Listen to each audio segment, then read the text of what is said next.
कणकुटे जनजागरण सामाजिक शैक्षणिक संस्थेच्या वतीनं सदिच्छा नगर वडाळा पाथर्डी रोड परिसरात संविधान दिन कार्यक्रम घेण्यात आला।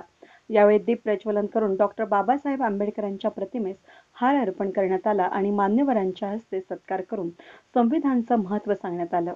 तसंच या प्रसंगी मान्यवरांच्या हस्ते संविधानाच्या प्रती आणि टी-शर्ट वाटप करण्यात आला।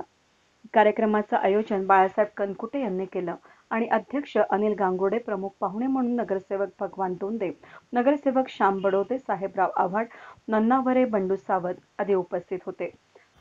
खऱ्या अर्थाने कुठल्याही परिवाराच्या मागे भक्कम सहारा नसताना फक्त समाजाशी माझं कुठंतरी ऋण फेडायचं आहे, समाजाशी माझं काहीतरी लेणं देणं आहे, या भावनेमधून बाळासाहेब गेल्या लॉकडाऊनमध्ये अनेक समाजभिमुख उपक्रम राबवण्यात आले त्यांच्या वतीने आपल्या सर्वांना ठाऊक आहे।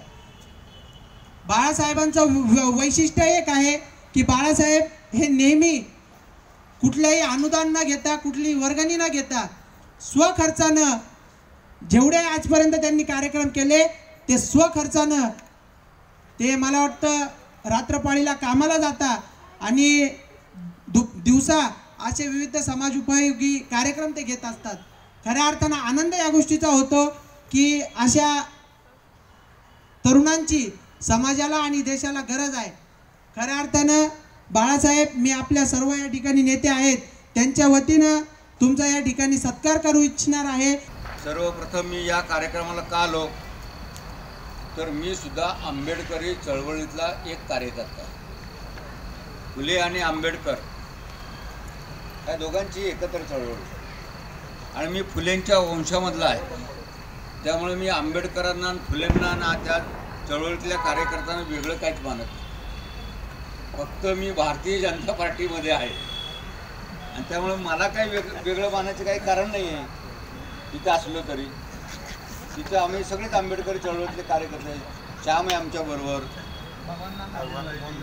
भगवान दोंदे होते, म्हणजे सगळेच आम्ही आंबेडकरी तिथं सुद्धा आंबेडकरी चळवळ चालवली पाहिजे का नाही, कोणतरी तिथं पाहिजे। आणि त्यामुळे आंबेडकरांच्या बाबतीत कधीच भारतीय जनता पार्टीने कधीच दुजाभाव केला नाही। मिलमध्ये स्मारक केलं, एवढं मोठं भव्य स्मारक, लंडनमध्ये जिथे बाबासाहेब आंबेडकर शिकले तेही स्मारक केलं। म्हणजे अशा पद्धतीने काम करणारी भारतीय जनता पार्टी। आणि एक आठवण म्हणून मी केव्हा तरी कुठेतरी वाचलेलं होतं की 1950 साली घटना लिहिली आणि त्याप्रमाणे आपला भारत देश आजपर्यंत त्याच घटनेवर संसदेमध्ये आणि देशामध्ये सर्व ठिकाणी काम। परंतु 1952 साली ज्यावेळेला डॉक्टर बाबासाहेब आंबेडकर निवडणुकीला उभे राहिले त्यावेळेला मी राजकारण आणत नाही ते, परंतु त्यावेळेला काँग्रेसवाल्यांनी बाबासाहेब आंबेडकरांच्या विरोधामध्ये कॅन्डिडेट उभा केला आणि बाबासाहेबांना हरवलं। अशा पद्धतीचं अतिशय दुष्कर्म हे काँग्रेसवाल्यांनी केलं, हे आपण कधी विसरले नाही। वेद न्यूजसाठी व्हिडिओ जर्नलिस्ट चंदन खरे।